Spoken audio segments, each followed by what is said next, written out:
Hello friends, welcome back to the my new video guys and my YouTube channel guys. Today friends we are going to talk about guys Infinix phone guy Wi-Fi network problem guy. How can we solve? Friends, you want to solve guys Infinix phone guy Wi-Fi network problems. So how can we solve it today friends? I will show you. I will tell you in this video guys. So before starting video friends, first of all go and subscribe the channel guys. Click the bell icon, like the video. So friends, now let's see guys how can we solve guys Infinix phone guy Wi-Fi network problem. So friends, first of all, you will have to on guys your phone setting to solve guys your phone Wi-Fi network problem. So friends, you can see guys your Wi-Fi setting. Friends, you have any problem with your network. So friends, don't worry guys. First of all, guys, we will off Wi-Fi. And friends, come back. And friends, you will have to click on guys phone system setting. Friends, click on guys reset option guys.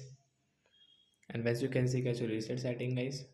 So when we will click on reset setting, friends, you can see Wi-Fi setting. I will tap here. Friends, you can see confirm your pattern. This setting guys notification. So once you have your pattern lock, you have guys your pin lock, and guys you have your lock skin password guys. You will have to enter.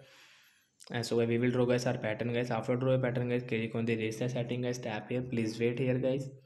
So we will wait, and guys you can see setting has been reset. Means guys Wi-Fi problem has solved. Friends, now guys we can on guys by friends. First of all your Wi-Fi will on automatic. After on guys you can off, and guys you can on again, and guys you can refresh. After refresh guys you can use guys your Wi-Fi setting guys. You want to connect any network. So once you can see guys I can connect easily my Wi-Fi network in my phone guys. After solve Wi-Fi problem friends, you can see connected. So like that guy we can solve guys Wi-Fi network problem, and guys we can use it. So that's it guys, thanks for watching the video. Bye bye friends.